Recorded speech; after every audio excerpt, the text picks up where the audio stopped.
अरे नहीं पादा है यार भाई। अरे पादा है यार। अरे नहीं पादा है यार भाई। अरे टिग्गू पादा है यार तूने। अरे नहीं पादा है यार भाई। देख टाइगर, झूठ बोलेगा ना ज्यादा तो सुनील पाल काट लेगा अपने टेढ़े टेढ़े गुटके वाले दांतों से। अरे नहीं पादा है यार भाई। टिग्गू यार तू समझ नहीं रहा, फिर से मुकेश जी तेरे को ना शक्तिमान का रोल नहीं देंगे। झूठ मत बोल, पाद दिया तूने, बता दे। अरे नहीं पादा है यार भाई। अबे टिग्गू गुलाटी, अगर नहीं पादा तो ये क्या है? वर्ल्ड सिनेमा में हिस्ट्री बना दी बागी 4 ने। दुनिया की पहली and only end to end encrypted picture बना दी, क्योंकि ये मैक्सिकन चौथ भंगड़ा सिर्फ 2 ही लोगों को समझ आएगा। पहला साजिद नाडियाड वाला जिसने ये पिक्चर लिखी लैटिन की हिब्रू में, और दूसरा पूट कला का पैंटी ड्रॉपर कलाबाज टिग्गू जिसने ये लैटिन की हिब्रू में लिखी हुई कहानी पढ़ ली स्पेनिश की, पोर्चुगीज की, जापानी में, और दोनों ने मिलकर ये फिल्म बना दी चुतियापे की भाषा में। फिल्म है ही नहीं, कोड है ये कोड। जर्मन बुलाने पड़ेंगे इसको सुलझाने के लिए। ये पिक्चर रीजन है कि एलियन अपनी उड़न तश्तरी में भारत आते आते राइट टर्न मार के बांग्लादेश होते हुए भूटान की मोनेस्ट्री से कार्गो पैंट पिट्ठू बैग खरीद के नेपाल में कसिनो में जुआ खेलने के बाद यू टर्न मार के वापस का रास्ता पकड़ ले। एलियन भी कह रहे हैं अरे हम ना लेके जाएं अपनी गाड़ी इस गड्ढे में, यहाँ तो वो बागी बुगी लग रही, लोग बेहोश हो रहे हैं, हमें ना बेहोश होना, हमें मंगल ग्रह भी जाना। भैया की चूत इनकी। कहां से शुरू करूं मैं? कैसे बताऊं कि ये चेन स्नैचिंग कैसे हुई? कैसे बताऊं कि भरे बाजार जेबें कैसे काटी गई? कैसे बताऊं कि दान पात्र में से खुले पैसे चुरा के कैसे भागा गया? इस दंडनीय संगीन अपराध के बारे में मैं तुम्हें सब कुछ बताऊंगा, लेकिन पहले भारी मात्रा में कमेंट सेक्शन में #पाद्या लिखना मत भूलना। चलो मुकेश जी लेट हो रहा है, अब जल्दी बता दो मैं कौन हूँ। मिस्टर शैन, क्या प्रेशर। और ये है नहीं बेटा, ये था हो जाता। ये पिक्चर देखने के बाद मेरे अस्थि पंजर के नीचे का जो हिस्सा है ना वो लकवा मार गया। ऐसे ऐसे करके मैं घर आया हूँ, लेकिन अभी भी मैं बचा हुआ हूँ। और ये है ऑनेस्टली सेइंग।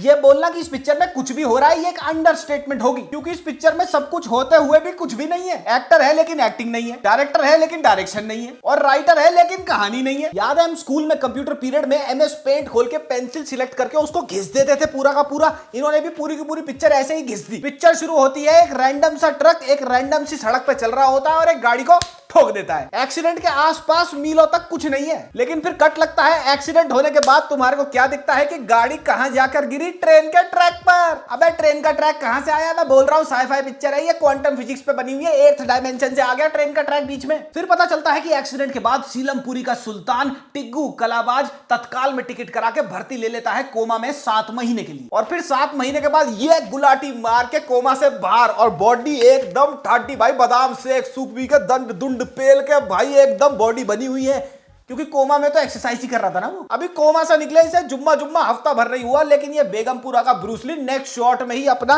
वो बेदिंग गाउन पहन के लेटा हुआ छज्जे पर, और क्या कर रहा? गांजा मार रहा, गांजा गांजा। और फिर आ जाता है एक रैंडम सा फ्यूनरल। लेकिन फिर वहां पे साजिद नाडियाड वाला ने एक बाजू मरोड़ ट्विस्ट डाला कहानी में, और तुम्हारे को पता लगेगा ये फ्यूनरल तो कभी था ही नहीं, ये तो हेलुसिनेशन थी। पहली बात तो उसके हेलुसिनेशन में फ्यूनरल क्यों आएगा? ये फ्यूनरल रात में क्यों है? फ्यूनरल में जो मर गया है उसके कॉफिन के ऊपर टाइगर श्रॉफ खड़े होकर डायलॉग क्यों चोद रहा है? फ्यूनरल में डीजे और फ्लेम थ्रोवर क्यों है? फ्यूनरल में आए लोगों ने पार्टी में जाने वाले मास्क क्यों लगा रखे हैं? ये पूरा का पूरा फ्यूनरल का लंड ढोला पता है क्यों करा गया? ताकि टाइगर को भरी रात में सनग्लासेस लगाकर बेदिंग रोब में गंडमरासा एक्शन कराते दिखा सके। फ्यूनरल में कुंफू कराटे शुरू कर दिया भाई, लड़ रहा है लोगों से। एक तार खींच ली जिससे पूरी बिल्डिंग की वो आ रही है बिजली, पूरी बिल्डिंग की बिजली आ रही है, उससे खींच के बहन चो अपनी बीड़ी जला रहा, और उस तार से हर किसी को करंट लग गया, लेकिन इस मैग्नीटो को नहीं लगा। पूरी की पूरी पिक्चर में चेहरे पे जो इसके चोट के निशान दिखाए गए हैं, पहली बात तो वो किसी के मस्कारा पेंसिल से ड्रॉ कर दिए, और कभी वो निशान यहाँ आ जाते हैं, कभी उनका मन करता है तो अपना प्लॉट यहाँ डाल लेते हैं, और कभी मन करता है वीकेंड पे घूम आए तो यहाँ आ जाते हैं, और कभी कभार तो पूरे ही गायब हो जाते हैं बिना नोटिस पीरियड दिए। फ्यूनरल के बीचों बीच धै घुसे धै लात धै गुड्डी धपेड़ी जा रही है, धमाधम फाइटिंग चल रही है, लेकिन बाकी के सारे फ्यूनरल पे आए हुए लोग हाहाकार मचा के भाग नहीं रहे, ऐसे खड़े हैं देख रहे। फिल्म के अंदर कंटिन्यूटी इशू नहीं है, कंटिन्यूटी इशू के अंदर ये फिल्म है, और सबसे ज्यादा कंटिन्यू और कंटिन्यू पता है क्या हो रहा है? टाइगर की उजड़ी हुई हेयरलाइन, कभी हेयरलाइन की पार्किंग यहाँ हो जाती है, कभी यहाँ हो जाती है, और जो इसने वो करोल बाग के लियाकत नाई से खरीदा हुआ नकली बालों का झुआ लगाया है, क्या अलग से चमकी है फिल्म में वो अफगानी शुतुरमुर्ग के नायाब झांटों से बनी विग पिक्चर में। बाय गॉड माशाल्लाह, पिक्चर में कोई भी कुछ बोल दे, अगर ये बावली तरेड़ उस शॉट में है तो ये खड़ा होता है, इधर उधर देखता है और भागने लग जाता है रैंडमली, और भागते भागते कहीं भी पहुंच जाता है, और वहां पहले से ही गुंडे होते हैं, और वो भी एक नंबर के एस्थेटिक गुंडे। गुंडों ने पहने मनीष मल्होत्रा का गाउन, सब्यासाची की टिंटेड फुलकारी वाली ज्वेलरी, नकाब पहने हुए, और नकाब के ऊपर बड़ा ही बारीकी से करा हुआ राजस्थानी कढ़ाई का काम हो रखा है, और ये ग्लैड्रेक्स मेगा मॉडल वाले गुंडे लड़ नहीं रहे, पोज चोद रहे हैं। ये रहा टाइगर श्रॉफ, ये रहा गुंडा। गुंडे ने टाइगर श्रॉफ को देखा, टाइगर श्रॉफ ने गुंडे को देखा। गुंडे ने क्या किया? गुंडे ने बहन सर हिलाना शुरू कर दिया। क्या हो रहा है ये? टाइगर श्रॉफ ने इस पिक्चर में जिस हिसाब से एक पगलैट आदमी की एक्टिंग करी है ना, उसे बागी 4 में नहीं, उसे होना चाहिए था सितारे जमीन में। पूरी पिक्चर में शौक लगने की एक्टिंग पता कैसे करा? अच्छा, बागी देखते हुए मुझे ये चीज रियलाइज हुई कि हमारे देश को बहुत ही सख्त जरूरत है अच्छे फिल्म मेकर्स की। और अगर तुम फिल्म मेकिंग में अपनी शुरुआत करना चाहते हो, फिल्म मेकिंग में जाना चाहते हो, लेकिन तुम्हारे को पता नहीं कि कहां से शुरुआत करनी है, then hear me out. Level up learning India की लार्जेस्ट फिल्म मेकिंग कम्युनिटी है। ये लोकेश कनकराज, नेल्सन, दिलीप कुमार और कार्तिक सुब्बाराज जैसे लोगों के साथ काम कर चुके हैं। और अब ये लेके आए हैं 12 दिन का एक फिल्म मेकिंग बूट कैंप जिसका नाम है द फोर्ज। इस प्रोग्राम में आप फिल्म मेकिंग सीखोगे, जहां पर आप अपनी शॉर्ट फिल्म लिखोगे, उसको डायरेक्ट करोगे और उसको एडिट भी करोगे। And all this while traveling to beautiful live locations like Jaipur and Goa. Already working filmmakers जो काम कर चुके हैं Netflix ओरिजिनल फिल्म्स में और साथ ही Emmy nominated फिल्म्स में, वो होंगे आपके मेंटोर्स। और आपको प्रोवाइड किया जाएगा Netflix grade equipment. And at the end of this boot camp you will be getting a certificate powered by Sony. और साथ ही आपको चांस भी मिल सकता है to work very closely with one of your film making mentors, जैसे चेतन और बहुत सारे लोग ऑलरेडी कर रहे हैं। लेकिन ओनली द टॉप 5%, यानी कि सिर्फ 24 स्टूडेंट सिलेक्ट होते हैं इस प्रोग्राम में after the application and the interview process. तो अगर आपको फिल्म मेकिंग सीखनी है एक लाइक माइंडेड कम्युनिटी के साथ रहते हुए और बेस्ट लोकेशंस पे ट्रैवल करते हुए, then please check out the link in the pinned comments and in the description box. इस लिंक से अप्लाई करने पर आप प्रेफरेंस लिस्ट में आ सकते हैं। अब बढ़ते हैं वीडियो में आगे। हर फाइटिंग सीन में जहां इसका घूसा और लात जा रहा है, आंख तो उसकी उल्टी डायरेक्शन में जा रही है। अब गुंडा यहां है, घूसा मेरे को यहां मारना है, तो मैं घूसा मारते हुए उसको देखूंगा, लेकिन वो तो टाइगर श्रॉफ है, वो घूसा मार रहा है।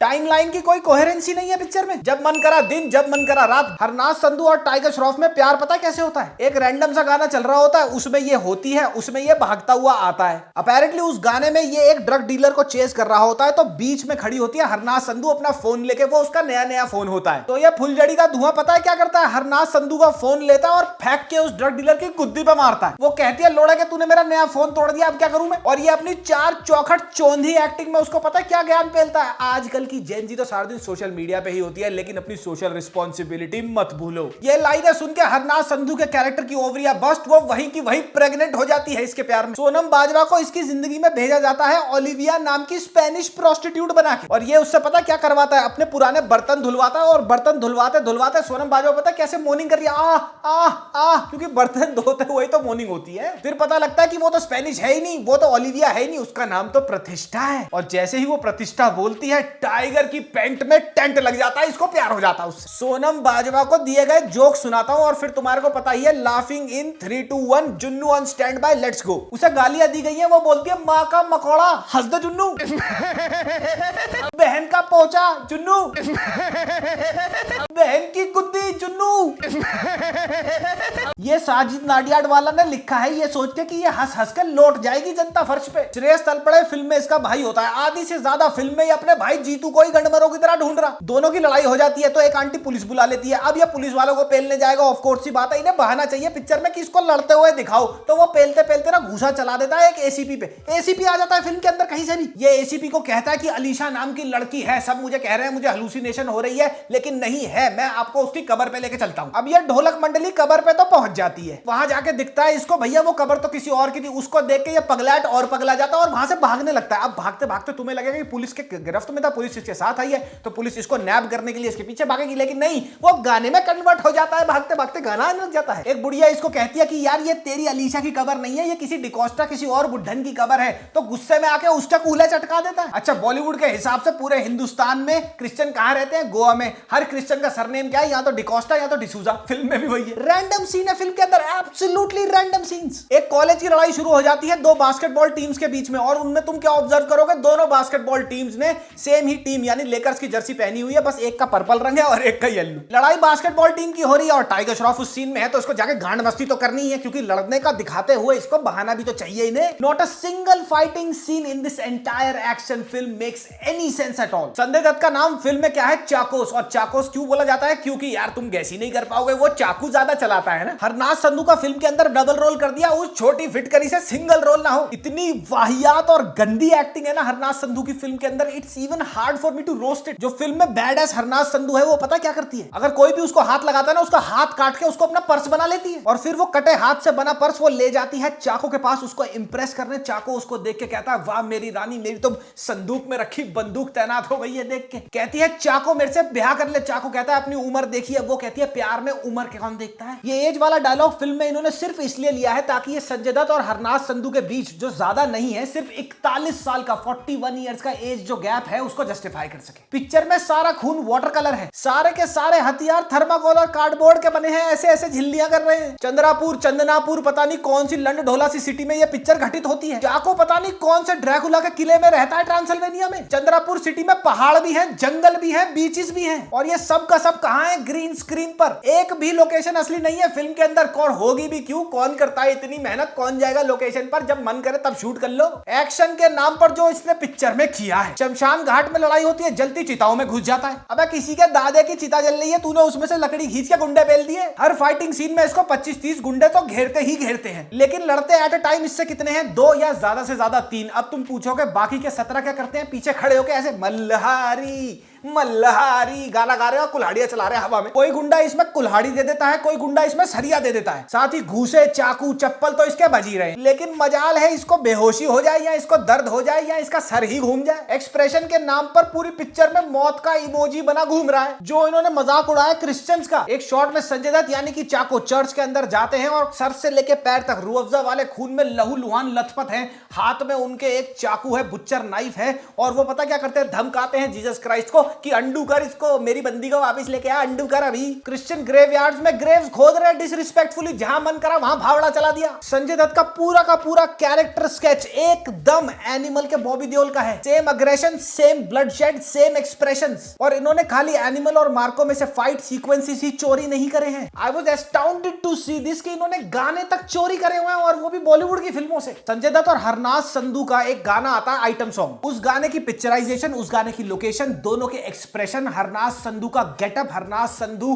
का डांस करने का सेंजुअल स्टाइल, सब कुछ बेशरम रंग जो पठान में था उसकी आउटराइट कॉपी है। पिक्चर में हरनाथ संधू का कैरेक्टर कॉमनैलिटी कैसे बन जाता है संजय दत्त के कैरेक्टर में और साथ ही टाइगर श्रॉफ के कैरेक्टर में, इसका इनके पास कोई लॉजिक ही नहीं था। अब सुनो उन्होंने करा क्या इसको जोड़ने के लिए। अभी थोड़ी देर पहले मैंने बताया था एक रैंडम सा कॉलेज में लड़ाई का शॉट आता है, और फिर अभी मैंने बताया था संजय दत्त का चर्च में जहां पे वो जीसस क्राइस्ट को धमकाता है, वो वाला शॉट आता है। Now listen to this, just listen to this. इन्होंने क्या किया? संजय दत्त चर्च से बाहर निकलता है लहू लुहान होके और सामने देखता है, और सामने इन्होंने क्या जोड़ दिया? वो रैंडम कॉलेज में जहां फाइट हो रही है, जिसमें हरनाथ संधू और टाइगर श्रॉफ इश्क भी लड़ा रहे हैं, वो अपैरेंटली इसकी आंखों के सामने चल रहा है। दोनों शॉट्स का दूर दूर तक कोई लेना देना नहीं है, इन्होंने साथ में जोड़ दिया। और इसी शॉट में संजय दत्त के कैरेक्टर को पता लगता है कि हरनाथ संधू तो हूबहू मेरी मरी हुई बीवी जैसी दिखती है, तो उसको उठा के ले जाता है अपने ट्रांसिल्वेनिया के किले में जो चंद्रापुर में है। फिल्म का जो बिल्कुल पहला शॉट है, ओपनिंग शॉट, उसके साथ पता है इन्होंने क्या किया? उस धी पिटी के शॉट की धी पिटी सी बैक स्टोरी पता है क्या होती है? एक हाईवे दिखाया जाता है जिसमें हरनाथ संधू और टाइगर श्रॉफ एक गाड़ी के अंदर होते हैं। हाईवे दिखाया है, साथ में गाड़ियां लेजिट दिखाई है चलती हुई,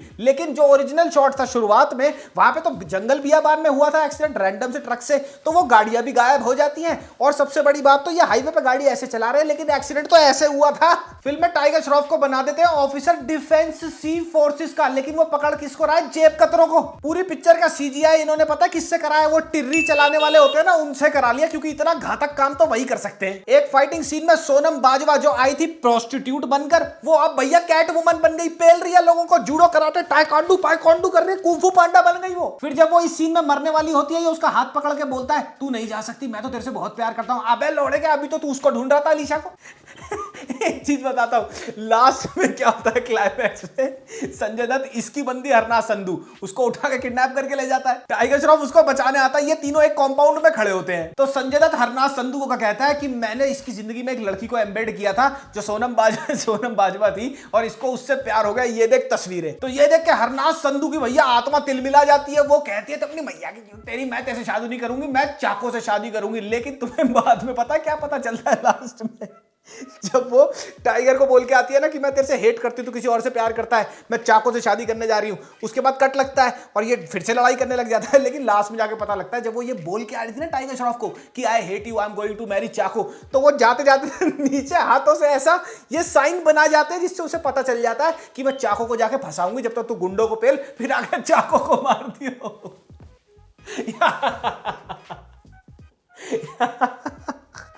और इस फिल्म से ज्यादा खराब पता है चीज क्या है, जो इस फिल्म की फेक प्रमोशन चल रही है सोशल मीडिया पे, नकली गूगल रिव्यू और नकली IMDb रिव्यूज तो पुरानी बात हो गई, वो तो है ही। अब ये थिएटर में लोग नचवा रहे हैं, उसके पोस्टर पे दूध चढ़वा रहे हैं, पटाखे फुड़वा रहे हैं, कह रहे हैं कि मास मेनिया हो गया ये चुतियापा। आधी इन्होंने कर दी होगी कॉर्पोरेट बुकिंग और आधी इन्होंने ब्लॉक बुकिंग तो करनी ही है। जो 4-5 लोग जा रहे हैं वो बरगंडी कलर के बालों वाले, वो चुस्त पैंटे पहनने वाले टाइगेरियन के फैंस ही हैं। मेरे से लिखवा लो, संडे तक रुक जाओ, फेक नंबर्स आएंगे इनके कलेक्शंस के। मैंने बहुत खराब फिल्में देखी हैं, आपने भी बॉलीवुड में बहुत खराब फिल्में देखी होंगी, लेकिन this has to be the gold standard of how bad Bollywood can be. Now very seriously, मैं बिल्कुल भी मजाक नहीं कर रहा, this should be the last nail in coffin for Tiger Shroff and this should be enough to tell him, make him realise that he is not an actor for fuck's sake. लेकिन 4 चूतिए तुम्हें अपने थंबनेल में लगा के कि भैया गांडे फट गई, इतनी बढ़िया फिल्म है, इसकी सिनेमेटोग्राफी और एक्टिंग के बारे में बात करेंगे जो फिल्म में है ही नहीं। सौरभ सचदेवा साहब ने इस फिल्म में उसी कारण काम किया जिस कारण मैंने कुछ महीने पहले एस्ट्रो टॉक प्रमोट किया था, तो उनकी गलती है नहीं। ए हर्षा कोई कन्नड़ा फिल्म का डायरेक्टर है, उसको उठा के ले आए, पता नहीं उसने क्या मलीदा पात दिया, ये साजिद नाडियाडवाल ने कहानी लिख दी, टाइगर श्रॉफ ने एक्टिंग कर दी, आपस में इन्होंने पैसा घुमा लिया, फिल्म कहां जा रही है, क्या मतलब बनता है फिल्म का, क्यों है, किसी फिल्म से चोरी कर लिया, कुछ कर लिया, that's all there is in this film. मैं सही बता रहा हूं, ये फिल्म तुम 40 मिनट से ऊपर बर्दाश्त नहीं कर पाओगे। मेरे लिए तो ये फाइनल डेस्टिनेशन की डेथ प्रूफ हुई थी। अबे पागल वागल हो तुम, देखने जाओगे, घर बैठो, अगला रिव्यू में बंगाल फाइल्स का कर रहा हूं, अगर वो भी अच्छी नहीं निकली तो कॉन्ज्यूरिंग लास्ट राइट्स देख लेना, वैसे वो भी है तो एवरेज। 3-4 दिन से शूट कर रहा हूं भाई, कोयले पे चल रहा हूं, कोयले पर। पहले वो तान्या मित्तल बिग बॉस, फिर ये टाइगर श्रॉफ का चुतियापा, अब बंगाल फाइल्स कैसी निकलेगी मुझे नहीं पता, जैसी भी होगी कल रिव्यू में पता चल जाएगा। तब तक के लिए दिख मत जाना मुझे ये कमेंट करते हुए, भाई हमने तो गलती से बागी 4 की टिकट बुक करा ली थी। दंड है ये, दंड, IPC की धारा लगेगी तुम्हारे पे अगर ये फिल्म देखने जाओगे। बिल्कुल दूर रहो थिएटर से। OTT पे अगर ये बिक भी जाए ना तो भी मेरा नाम बदल देना। तब तक के लिए अगले वीडियो में मिलते हैं। मामिया रजा ने पप्पी, बाय बाय।